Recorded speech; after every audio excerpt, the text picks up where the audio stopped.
This is the IBJ Podcast for the week of Monday, August 19th, 2024, brought to you by Taft. I'm your host, Mason King. Welcome back to the podcast, everybody. I will happily argue that the biggest business newsmaker of the year so far in Indianapolis is the Indiana Fever. It started, of course, with drafting Caitlin Clark in April, leading to an explosion of interest in women's professional basketball with sold-out stadiums and best-ever TV ratings for the sport, and now the news that the Fever will host the 2025 WNBA All-Star Game, which was announced on Thursday of last week. Olivia West has had a front-row seat for the Fever phenomenon, not that she ever sits down, as one of the in-arena MCs for Fever games, one of the folks who hype up the crowd, host games for fans during breaks and play, and feature Fever sponsors. This is her second season in the role, after essentially talking the Fever into giving her the job. Pacer Sports and Entertainment, which owns the Fever, then was quick to give her the same role for Indiana Pacers games last season. What's even more impressive is that her work for the Pacers and Fever is a side gig. Her full-time day job is with Eli Lilly and Company as a DEI program consultant. And I will say, parenthetically here, that Eli Lilly and Company also is an excellent candidate for Business Newsmaker of the Year as its market capitalization rises toward $1 trillion. But you will notice that Lilly sees enough value in the Fever to feature its logo prominently on the team's uniforms. Olivia West is a classic up-and-comer, having cut her teeth as an entrepreneur, as a 4-H member in LaPorte, Indiana, before attending Purdue University for agricultural economics, and then branching into marketing. She's a big proponent of finding and leveraging your particular gifts, which for her means excelling in personal communication, networking, and refusing to accept no as an answer. She is among the young leaders IBJ chose for its 20 in their 20s class of 2024 last week, and she's our guest this week on the IBJ Podcast as a happy coincidence, given the news of the WNBA All-Star Game. I'm not sure anything captures her positive and persistent mindset better than her story of how she became an MC for the Fever, which we discuss. She also shares the lessons she learned showing and selling pigs in LaPorte, as well as playing basketball. And we discuss the evolution of the Fever this season and the importance of believing in your own greatness. Here's our conversation.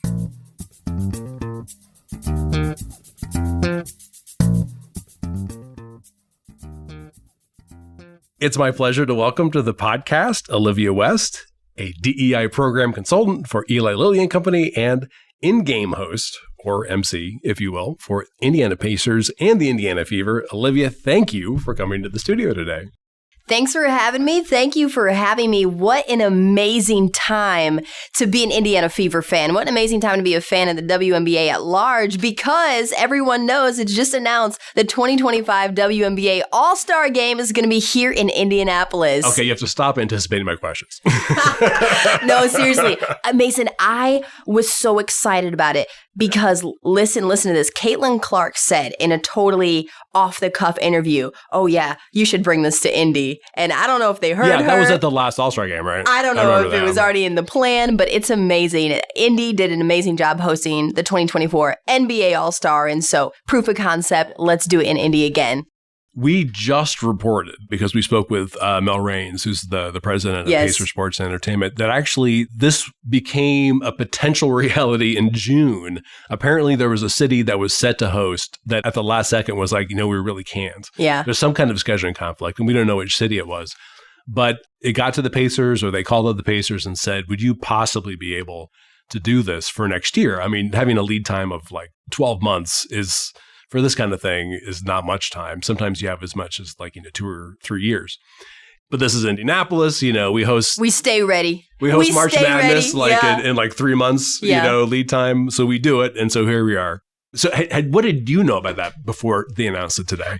I didn't know anything about it, but I've got to be honest, being around the league and being around, you can kind of just see how things are moving and shifting. Clearly, Indianapolis and the Fever specifically have been breaking records. And so I was keeping my eye out saying, okay.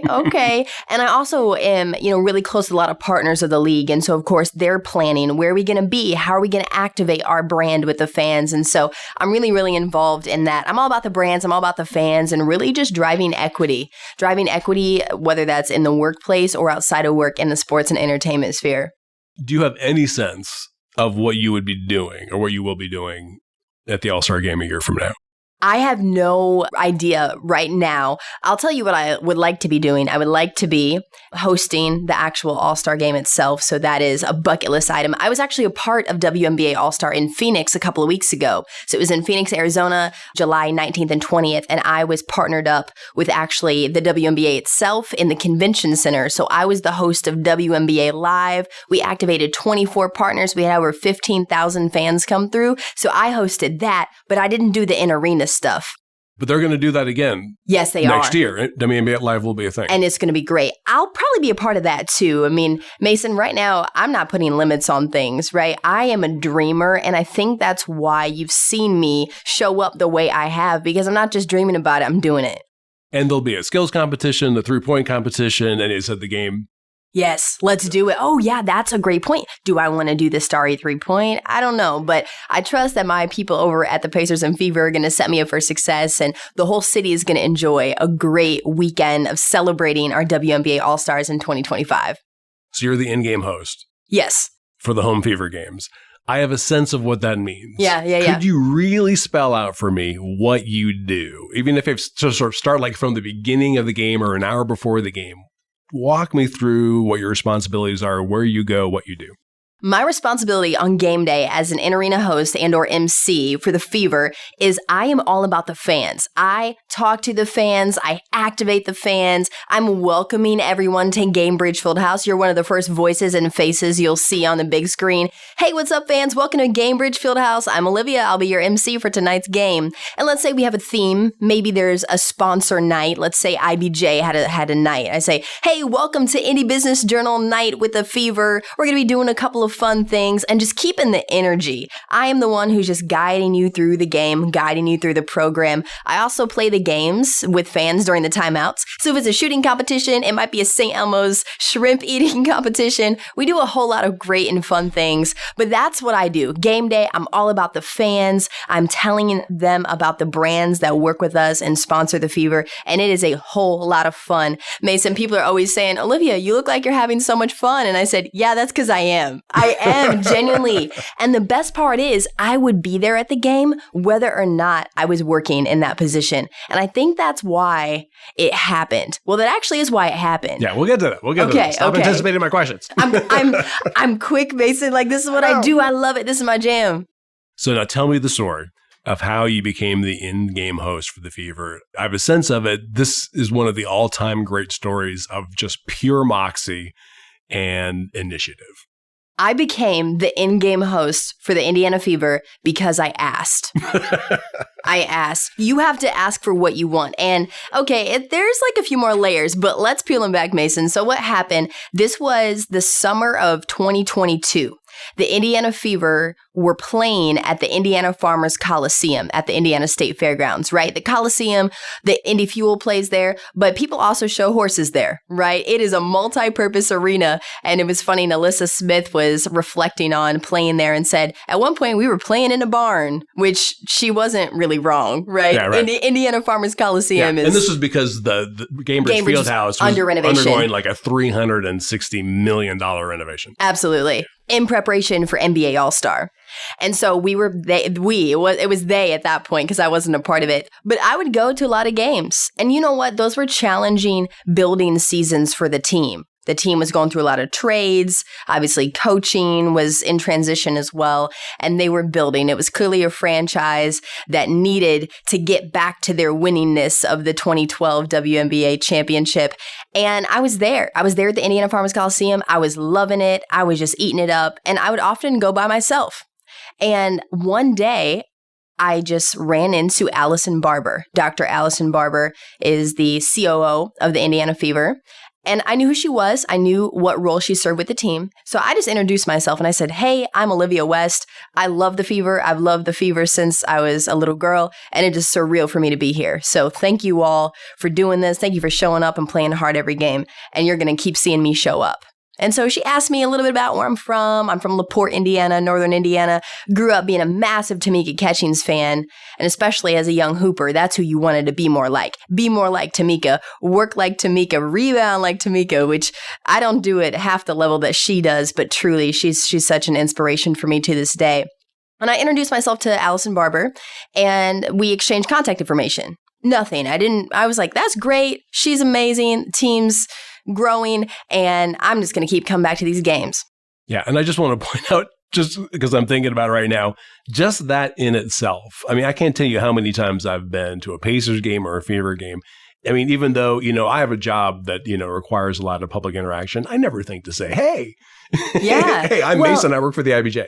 Yeah, and it was simple. I think the authenticity in that interaction is when I went to go meet her, I didn't want anything from her. I just wanted to meet her. I just want to say, hey, I really enjoy what's going on here. When you have a team that's not winning a whole lot, that's tough. That's tough in the front office. It's tough around the enterprise. But the Indiana Fever knew that they were planning on greatness. And I got to be there in the very beginning of it when they were playing at Indiana Farmers Coliseum. It wasn't until a couple games later, they were playing at Butler. They were playing at the Fieldhouse at Hinkle because, again, we were moving, right? We were in between the Farmers Coliseum. We played a couple of games at Butler as well. And I was sitting in the stands again by myself. I got my little hot dog. And one of my friends was guest hosting that night. His name is Samson Livingston. He does walk and talk tours of Indianapolis and surrounding area. Of course, yeah. Yes, Samson, Mr. That's Walk amazing. He was doing the hosting. He was guest hosting. He was guest emceeing. And so he sees me. He's like, hey, Liv, what's up? You want to do this next time out with me? And I was like, oh, yeah, I do. And so we're doing the timeout. It was some type of category game. Right? Some type of category game. Samson and I have really similar personalities, really energetic, love the community, love basketball. And I remember I asked the person next to me to videotape me on the screen. And after I went home, I said, well, that was kind of fun. I think I want to be on camera more. I think I want to do this more. And so, boom, got the idea. I want to host. So I texted Dr. Allison Barber, hey, I would love to host for you. Do you need an MC? And she said, no. We don't need one. Thank you for your inquiry, but no, we're not looking for anyone right now. I said, okay, that's fine. I will continue seeing you and go Fever. So again, through that whole next year, I was supporting the Fever, active in my community, growing my connections, just trying to be helpful. And I serve on the board of Indie Black Professionals, civic engagement. It's really, really important to me. And so I just kept seeing her, kept seeing other members of the team. And then when the next year came around, I said, I know who I need to hit up. And I need to hit up Dr. Allison Barber. So I hit her up and I said, hey, Dr. Barber, do you need an in-arena host this year? And she says, I don't know, but if we do, my operations team will reach out in a couple of days. So I was like, okay, I don't know what that means, but I'm praying these next couple of days that I get an email. And I sure did. These two gentlemen over with the Indiana Fever emailed me and said, hey, heard that you might be interested in serving as our in-arena host. Can you please send me your press kit? And I said, press kit? I don't have a press kit. I was just working in corporate marketing. I don't have a press kit. And so I had to convince them. I said, okay, I don't have a press kit, but I promise I'm really good at this. Give me a chance. And so these two guys over at the Pacers, Dean and Doug, shout out to them, they gave me a chance. And they said, come in for an audition. Mason, they tricked me. The audition was the first game of the season. How is that even possible? They just let you loose on the first game of the season. They let me loose. And it was amazing. It was challenging. And it was only a couple of camera hits where I think we both looked around and said, yeah, I think this is going to work. I think this is our next host. And the best part of it, Mason, it was my audition, right? They still had to see me in action. At the end of the game, we all went back into our meeting room. And they said, well, did you like it? I said, no, I loved it. And then they slid me across the table a little contract to sign and a name badge that they had already printed for me. Isn't that amazing? That's incredible. And you asked. I asked, but I'm blessed, okay? I don't ever want to give off the I guess, the attitude or notion that like, oh, if you ask, you'll get it. I got so many rejections. When I first came to Indy, I started a business. It was called The Speaking Company, where I taught public speaking. And it was hard, Mason. It was hard to get that business off the ground. It was difficult to convince people that I was valuable, that my product was valuable. And so I did that. I drove, and I taught, and I encouraged, and that didn't really work for real. And so I kind of took the foot off the gas pedal. I said, let me just get really involved and ingrained in this community. And that's when these things started to happen. I am really, really dead set on what the goal is, but I'm flexible about the means. I didn't know that this was going to be the thing that I was going to do. My plan was that my speaking company would take off, and that's what I would do. But this, serving as the in-arena host for the Fever and Pacers, this is a sweet, sweet treat. So I started with the Fever. I was loving it. Our crowd size was nothing like it is now. Again, we were in the growing season, but every game day was the best day of my week. We were halfway through the Indiana Fever season in 2023. Where the Pacers people, which are the same people, by the way, with the operations Pacers Sports team. and Entertainment owns the Fever and the Pacers. Correct. They were like, hey, are you busy this fall? And I was like, well, it depends. What are you talking about? And they said, what about Pacers? Do you want to get in the rotation for them? And I was like, oh, yeah, I made it to the NBA. That's how I was feeling. So they don't have a single host. They have a rotation of hosts? We have three of them. B. Swift, amazing. He's a radio personality, B. Swift. Then we have Kurt Striblow. Kurt is amazing, also a DJ, and then myself, Olivia West. So it's the three of us, and we hold down the whole thing. So do you take turns, or sometimes do you like have more than one? Like somebody will, B Swift will be like on the floor and they'll toss to you like up in the stands? Correct. Yeah. It's just an ebb and flow. It just depends what the game requires. For example, we have an Indiana Fever game coming up later this week. It was originally only going to be one person because I was going to be out of town because it's my birthday this week. But I say, you know what? Actually, the best birthday gift is getting back into Gamebridge. So I'm going to be here this weekend. Put me on the game. So they stuck me on the game. It's much easier and quite honestly more fun and efficient with two. So you'll have another person on Friday? Yes, so it is myself and Kurt. So we're excited to be back in Gamebridge. The WNBA is back today, August 15th, after a very long Olympic and All-Star break. Yeah, but you typically are the only host during the Fever games. That's how it used to be. Okay. I used to be the only one, or Kurt used to be the only one. They used to only have one, but now there's always two of us. Our crowd sizes are crazy. Yeah. I mean, we are packing Gamebridge Fieldhouse. We got 15,000, 16,000 people. Exactly. That was one of my questions is, I mean, what is the difference between hosting a game with 4,000 fans and a game with 17,000 fans? The energy, really, right? I just think the volume of people clearly makes a difference in where we're doing the activations. But one thing I love about our team is that we activate the whole place. I don't care if you're sitting in section 1, if you're sitting in section 200. We want to get t-shirts up to you. We want you to get hype, and we want you to be a part of the conversation. And so really the biggest difference before with the Fever is that we would just use the lower bowl. And so I could just go from section to section. We had half of it blocked off for a family fun zone, and now it is packed out. I mean, there's not a ticket to spare. It's amazing. So this year with the increased crowds, they're now using two hosts. Two hosts, and you're correct. Two hosts. Yes. Okay, gotcha. What kinds of differences do you see in the players this season for the Fever? The differences I see in the players this season for the Fever is that they're starting to believe it themselves. I think it's really easy to sometimes look at your record and get discouraged. When you only win a handful of games in an entire 40-game WNBA season, that's enough to crush your spirit. And this year, these players see potential. They see possibility. They taste the playoffs. Just the new heightened energy that our new rookies brought us was enough to get everyone back at Gamebridge, to get everyone in Indiana Fever gear. And I just think the entire game is growing. When you have blockbuster players in college that you know and love because of the NIL deals, because of the newer media deals for women's sport, it creates more fandom. It creates fandom that really means something. And you're seeing it. You're seeing it at all levels of basketball, whether it's women's college basketball or the WNBA itself. I also really give a lot of kudos and hats off to Kathy Engelbert, the commissioner of the WNBA. She's brilliant. She's legendary. I mean, she was the CEO of Deloitte. She was the only female CEO of a Big Four company ever. After she finished her Big Four Deloitte career, she went into this WNBA commissionership. She was the first commissioner. Everyone else was named president. Kathy is wonderful. She knows how to win in business, and so she knows how to win when it comes to the business of basketball. I actually got to chat with her at WNBA All-Star. And of course, I took a picture, but more so than that, I really want to get her insight. I think sometimes when you meet stars or people who are really notable, people are really quick to get pictures and maybe not so quick to actually ask good questions. And this is what I asked Kathy Engelbert, the commissioner of the WNBA. I said, Kathy, as a young woman in business, what is the best advice you can give me? And this is what she told me. She was like, Olivia, you need to do really good work, but don't do the same work for a long time, right? Diversify your skill set. Try different things. Go do something for a little bit, master it, then move on to the next thing. Do something for a little bit, then master it. She started her career as a CPA. Most CPAs don't beeline to CEOs, No. but she did because she diversified her skill set.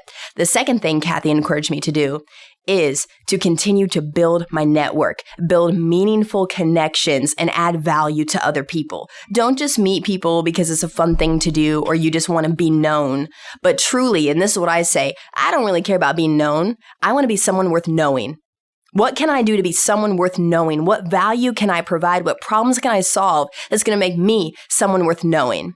And so Kathy encouraged me, don't do the same thing for too long. Continue to build your network, because what she said is all of her connections at Deloitte, I would not believe how valuable those have been in her role as commissioner.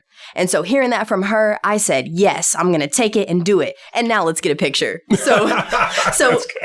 seriously, whenever people meet stars, they're so quick to get a picture and autograph. Why don't you ask a good question? Why don't you get something that's going to plant a seed? Because I promise you, the next time I see her, I'm going to remind her of what she said to me. And I'm also going to update her on the progress I've made. Let's take a quick break so we can hear from our sponsor. This is the IBJ Podcast. Taft, today's modern law firm. With more than 800 attorneys in 8 primary Midwest markets and the District of Columbia, we provide solutions to the business issues facing middle market and emerging companies alike. We do this through a highly collaborative and inclusive team approach. Taft, the modern law firm. To learn more, visit taftlaw.com. All right, we're back with this week's edition of the IBJ Podcast and my conversation with Olivia West about the lessons she has learned about entrepreneurism, networking, and advocating for yourself. Here's the thing my wife had trouble believing when I told her that I was going to be interviewing you. The work you do with Pacer Sports and Entertainment is a side gig. Right now. Right now, yeah. You have a full-time job with Eli Lilly and Company, which I think you easily could argue is like the most prominent and influential employer in Indianapolis, and for at least the last 100 years. Great place to work. It's interesting to me. I was looking at your LinkedIn profile, and it seems like you've been following Kathy's advice in a sense. I mean, you've had several just in the last 2.5 years. You've had several positions. Correct. I think, again, don't do the same thing for too long, right? I am someone who I really value consistency, but I get bored easy too. And I think the thing that I like so much about working in sport and entertainment is that it's never the same. It's never the same game. It's never the same play. And there are so many different variables. I'm someone who's really agile. I'm also super passionate about what I do. And I love talking to people, activating people, and getting excited. I truly, truly do think that I don't want to beat a dead horse. I don't want to continue doing the same thing. If it becomes easy and simple, that means I got to do something new, a new challenge, whether that's launching a new product, whether that's working with a new partner. At WNBA All-Star, it was surreal. I touched down in Phoenix. I knew I was working with the league, but I didn't know who was about to email me, and it was Nike.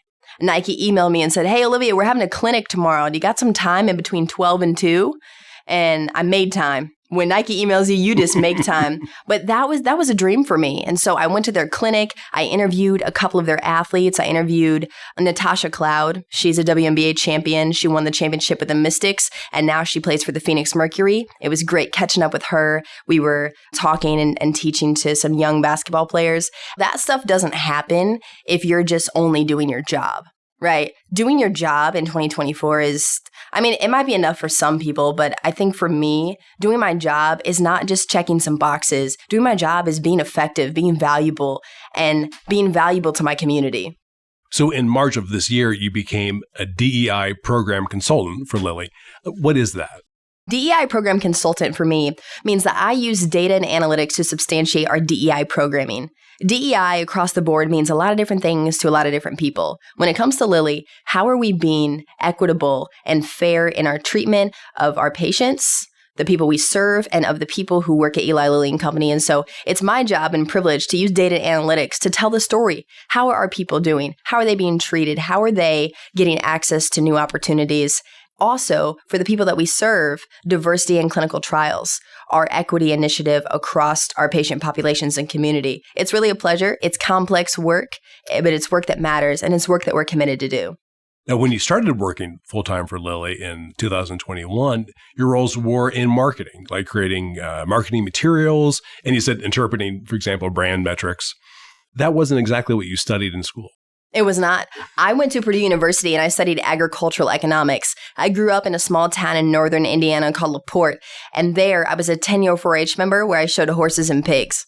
I did that for 10 years. I loved it. I was exposed to agriculture, and my ways to success were, number one, you could be an insurance agent. Number two, you could be a seed salesperson. And both of those people drove really, really nice trucks. So that's what I wanted to do. And that's why I headed to Purdue University, studied agricultural economics, sales and marketing, and really enjoyed it. It was about halfway through my time at Purdue, I said, I don't think I want to do this anymore. This was my past, but I don't necessarily know that I want this to be my future. So I want to do something else. And that's when I encountered Lilly. And again, I was at the table. I said, yeah, I think I want to work here. Let me do a little bit more research. Yeah, and you have an internship with Lilly in marketing. Yes, internship during the pandemic, which was complicated, but they made it a really great experience for me. Got to meet a couple people, and I had always been really good when it came to business. You know, growing up showing hogs, you were out there showing, you were out there presenting. And at a very young age, I learned how to ask good questions, how to ask people to pay you for your pigs, right? Because I needed to get together a buyer's group. And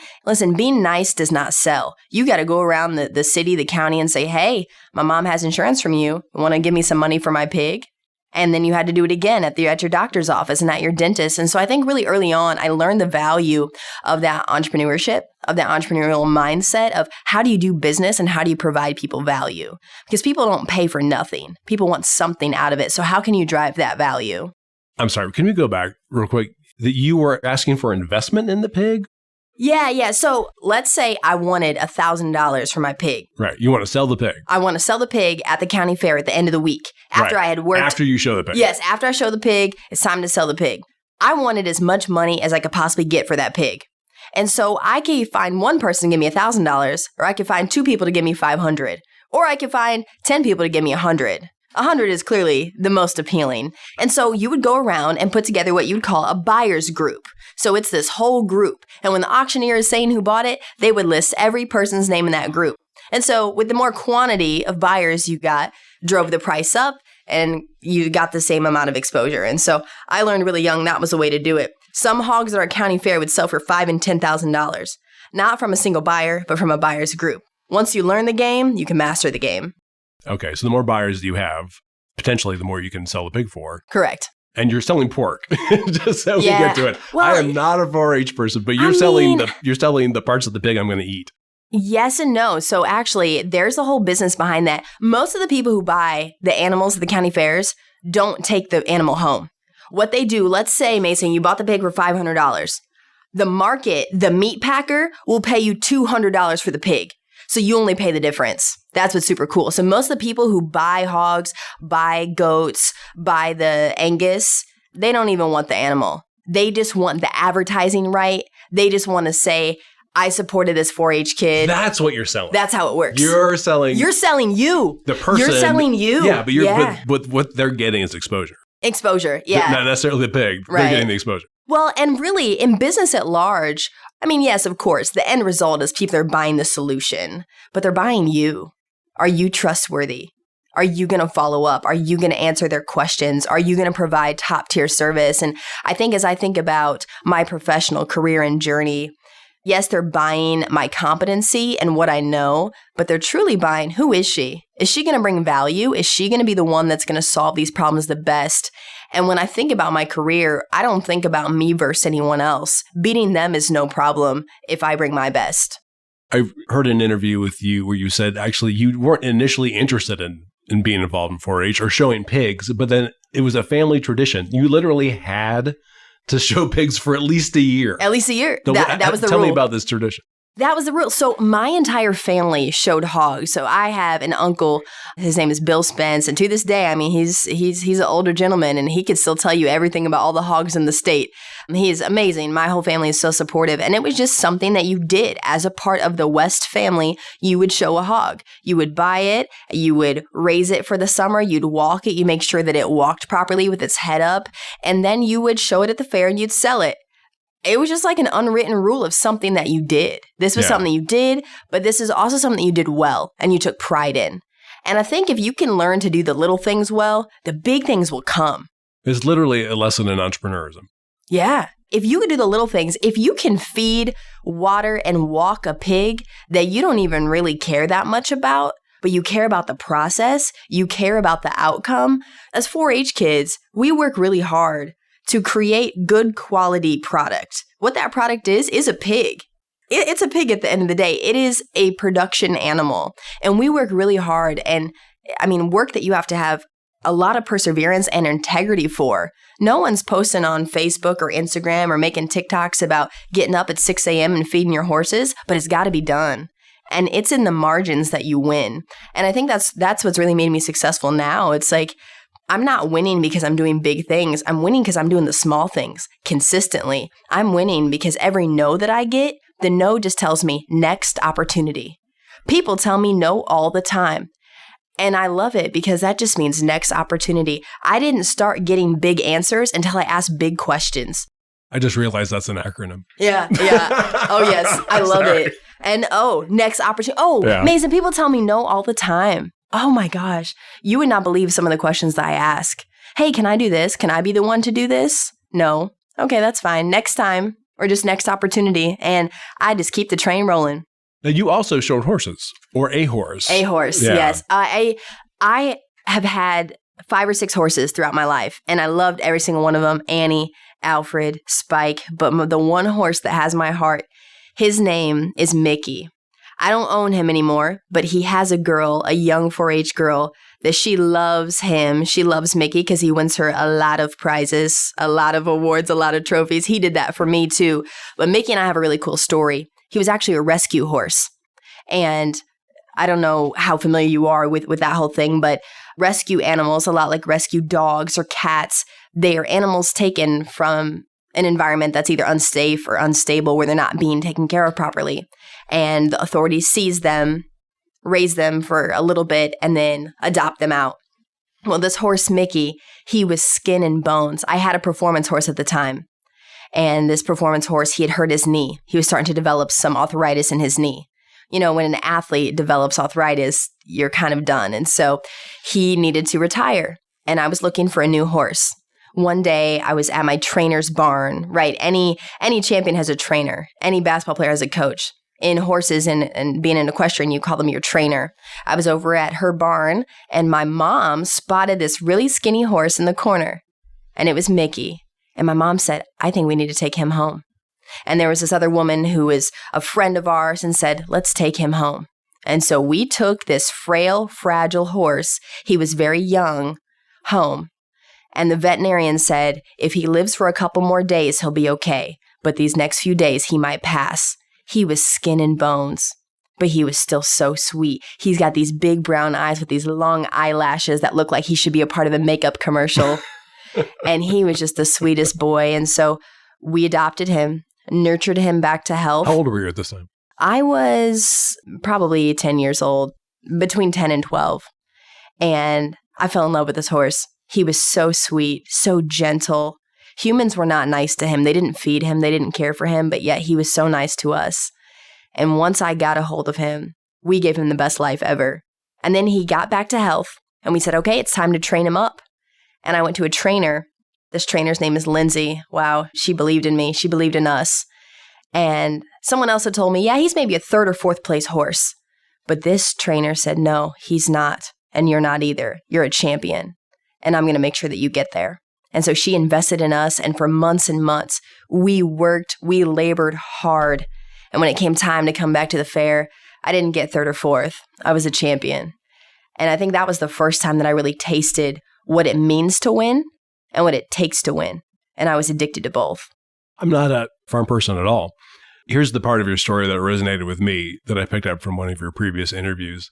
So while you were in the barn and working with the pigs and the horse, there's some sort of like makeshift stage. Oh, I knew you were going to say this. I love it. Yes. And so, I mean, you tell me what you were doing. I had a very similar situation when I was growing up, except I was pretending to be a news announcer. And here we are today. And it happened. Right. So what were you doing with the stage? Okay. This is a great story. I love this. So horses eat hay. Right. Horses eat hay, and hay bales are very large. Hay bales are anywhere between 40 to 60 pounds, and they're in big rectangular shapes, right? For people who aren't familiar.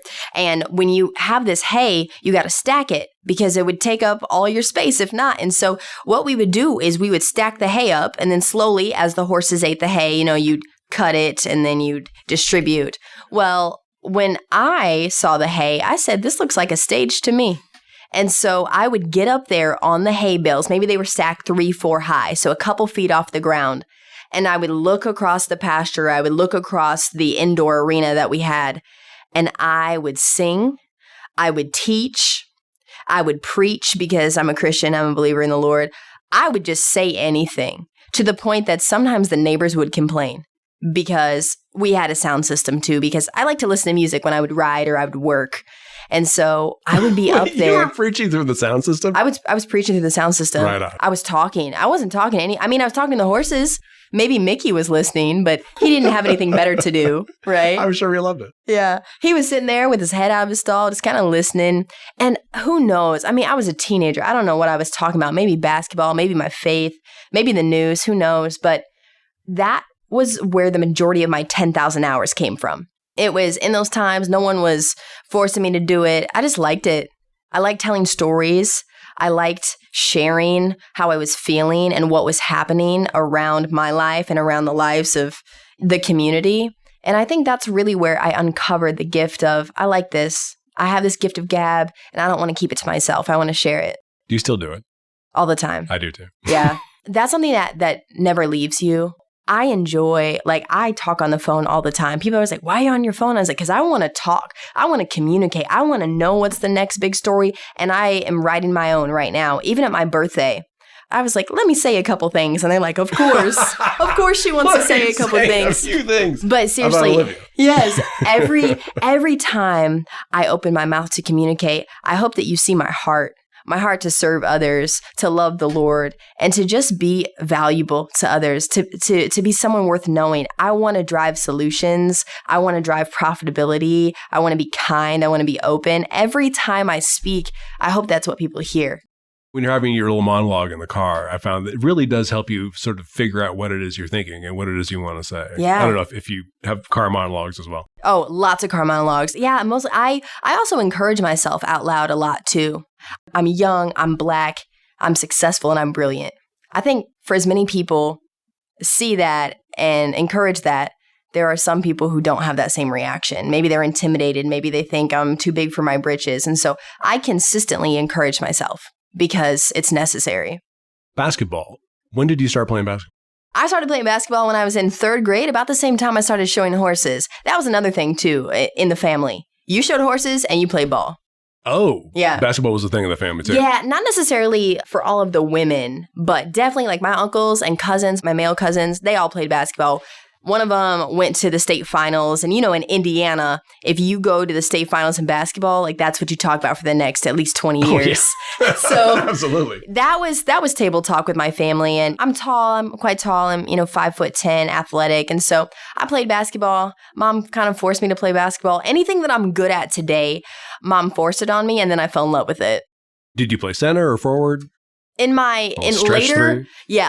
honestly, more of a stretch 3, honestly. Later in high school, when I got to be good, I was a forward for sure. I was really, really proficient catching it at the blocks or short corners, making a move and driving. I loved going to the free throw line so I could get a little breathe break. And also I was just really, really consistent with my free throws. But I think playing basketball taught me a lot, taught me how to work with others, taught me how to lead. I didn't get really good until my junior year. I didn't really get a shot. Of high school. Of high school. So I guess late bloomer when it came to that, but always enjoyed the game and still can compete at a very high level. I play during the summers here in Indiana. Well, I play all year round.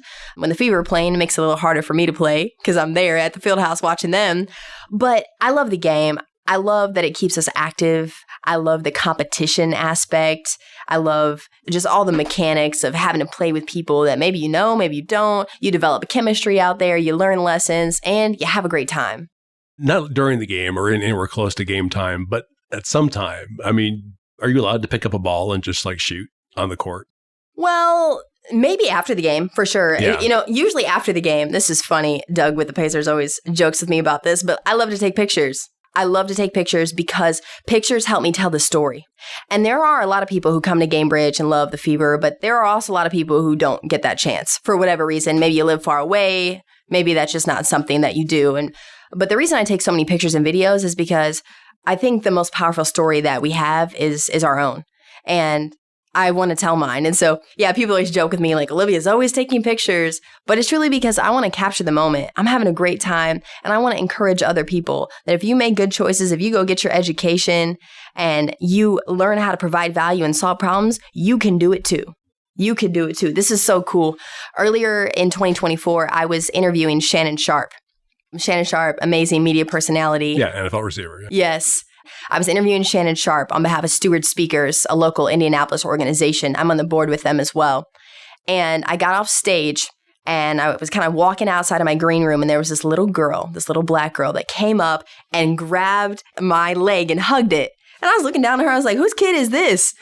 And the mom came up and said, her name's Olivia. And the whole time she was up there pointing at you saying, that's my sister.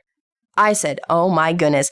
Interviewing Shannon was amazing, but that moment is what sticks with me. Because if you can see it, you can be it. And that night, that little girl saw herself in me up there. Me doing my thing and all the hours of preparation and all of the study I had to do and, you know, making sure that I was asking great questions and insightful and informative for the audience. That all paid off because that little girl said, that's my sister up there. She saw herself in me. And that's why I do what I do. That little girl inspires me. I have that picture of us printed in my office because so many days where I don't want to do the work or I don't want to study, I say, that's what I'm doing it for. That's my legacy. It's not in what I do, but it's in who I inspire and it's who I become. That's one thing that sometimes I think when we talk about business, yes, the money matters. Yes, the scale matters, the impact, the revenue, it matters, but it's the who. Who are we serving? Who are we able to impact and help?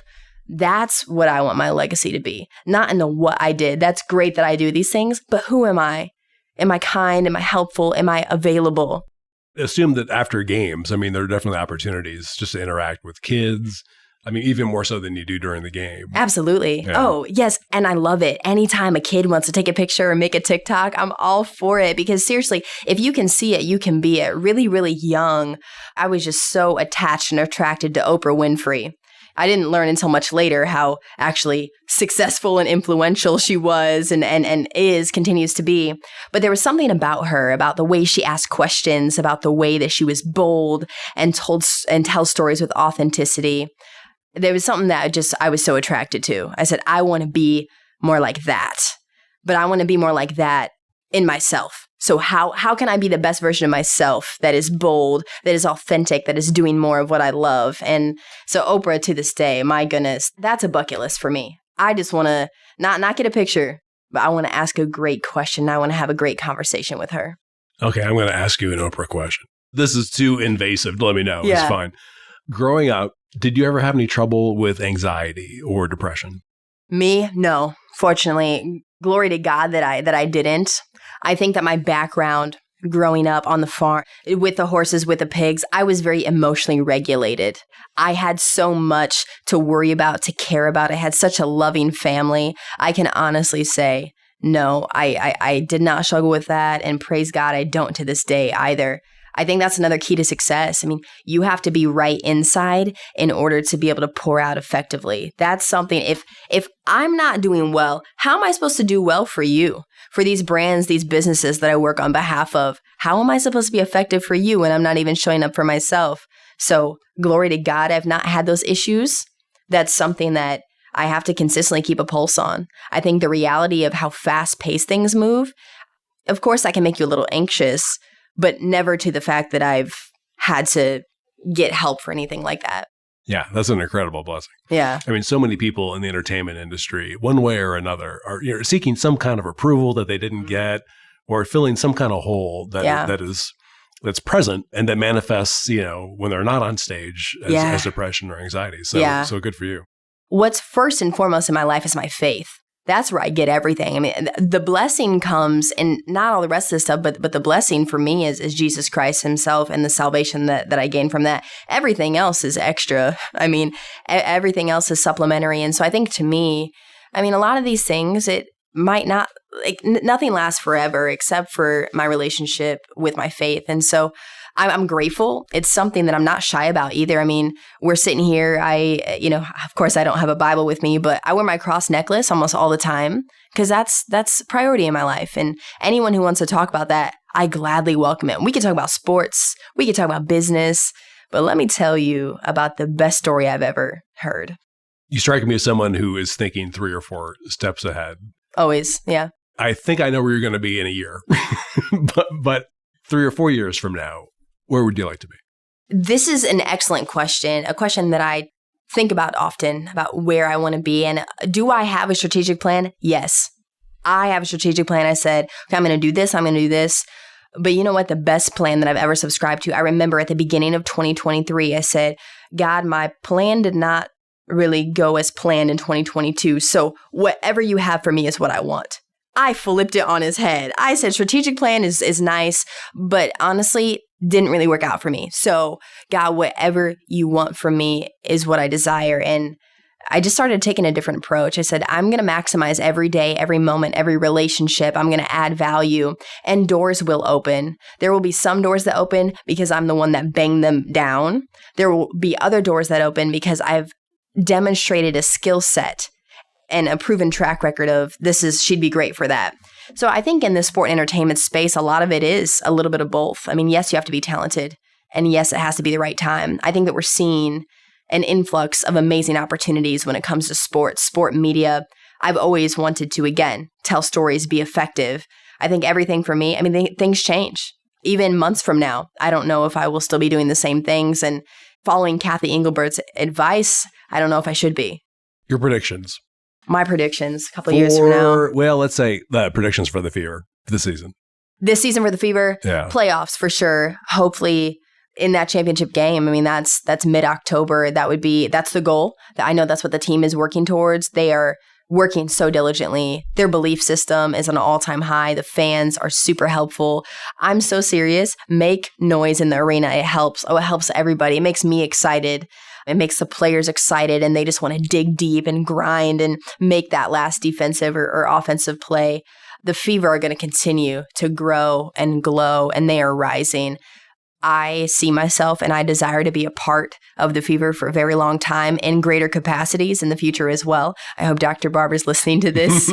And Mel Raines, her leadership, her boldness is such an inspiration. And I'm just so fortunate to have great relationships with both of those people.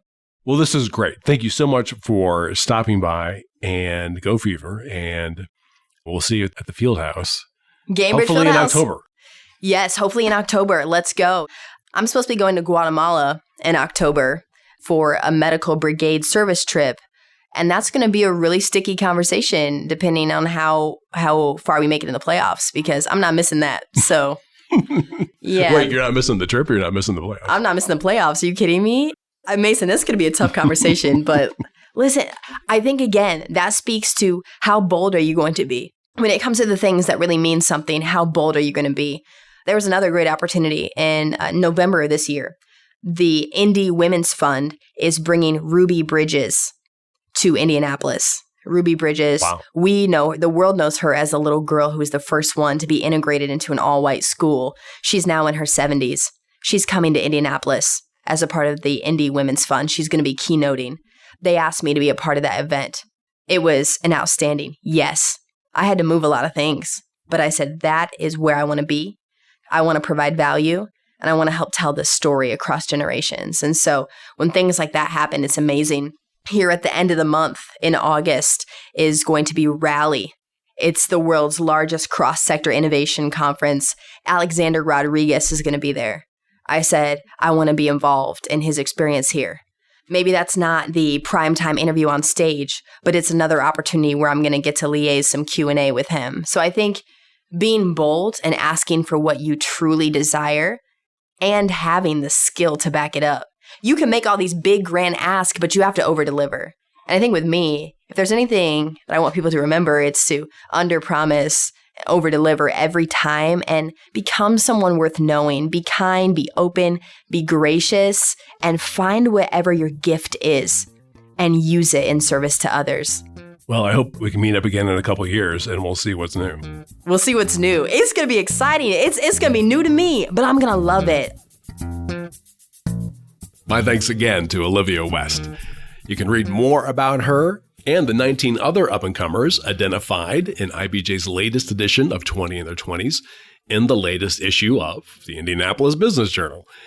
And before you get on with the rest of your week, there are a few other stories I want to bring to your attention. First up, Indianapolis officials have outlined a taxing district downtown that would help pay for the construction of a proposed soccer stadium. But many of the properties in the district that would be taxed are still on the drawing board. Ergo, the district's revenue projections are partially based on properties that don't exist yet. Mickey Shuey digs into the strategy that assumes future development.